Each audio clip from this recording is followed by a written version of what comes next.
नाही, जे पाकिस्तानचा नागरिक आहेत त्यांना विजा इथं मिळेल, त्यांना आपल्या देशाच्या नेतृत्वानं सिस्टीमनं इशारा दिला की तुम्ही देश सोडून जा. आणि निश्चितपणे आपल्या देशातले जे पाकिस्तानामध्ये काही कामानिमित्ताने गेलेले त्यांनासुद्धा सांगितलेलं की तुम्ही लवकर देशामध्ये परता. निश्चितपणे देशाच्या नेतृत्वामध्ये आणि संपूर्ण एअरफोर्स, मिलिटरी, नेव्ही या सर्व सतर्क आहेत आणि निश्चितपणे या गोष्टीचा बदला घेतल्याशिवाय जनता राहणार नाही. सर, आज तुम्ही कुटुंबाची भेट घेतली आहे, काय सांगाल? हे बघा, प्रश्न आहे असा की आहे कुटुंबावर आघात तर झाला, परंतु हा देशावर झालेला आघात आहे. आणि निश्चितपणे ह्या अतिशय अमानुषपणे वागणाऱ्या लोकांना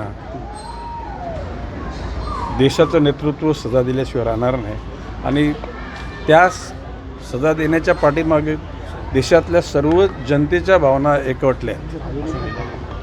मी आता त्यांना सांगितलं की व्यक्तिगत जीवनामध्ये सहानुभूती आम्ही दाखवू शकतो, परंतु गेलेला जीव तर आपण काय परत आणू शकत नाही. परंतु यांच्या मृत्यूनंतर जो प्रक्षोभ देशामध्ये उसळलेला आहे, एकूणच जे वातावरण झाले त्याच्यामधून निश्चितपणे भविष्यकाळामध्ये अशा दुष्टप्रवृत्तीच्या लोकांना धडा शिकवला जाईल. एकीकडे आपण पाहिलं नाही, जे पाकिस्तानचा नागरिक आहेत त्यांना विजा इथं मिळेल, त्यांना आपल्या देशाच्या नेतृत्वानं सिस्टीमनं इशारा दिला की तुम्ही देश सोडून जा.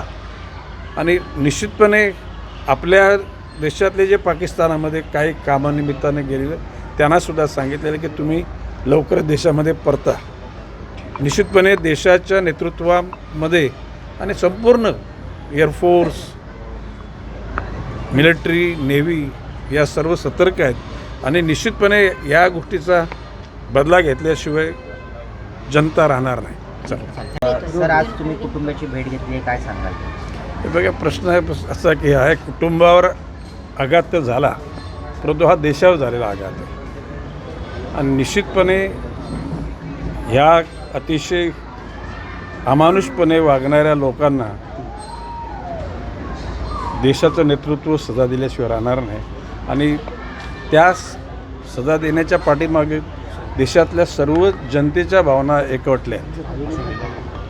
मी आता त्यांना सांगितलं की व्यक्तिगत जीवनामध्ये सहानुभूती आम्ही दाखवू शकतो, परंतु गेलेला जीव तर आपण काय परत आणू शकत नाही. परंतु यांच्या मृत्यूनंतर जो प्रक्षोभ देशामध्ये उसळलेला आहे, एकूणच जे वातावरण झाले त्याच्यामधून निश्चितपणे भविष्यकाळामध्ये अशा दुष्टप्रवृत्तीच्या लोकांना धडा शिकवला जाईल. एकीकडे आपण पाहिलं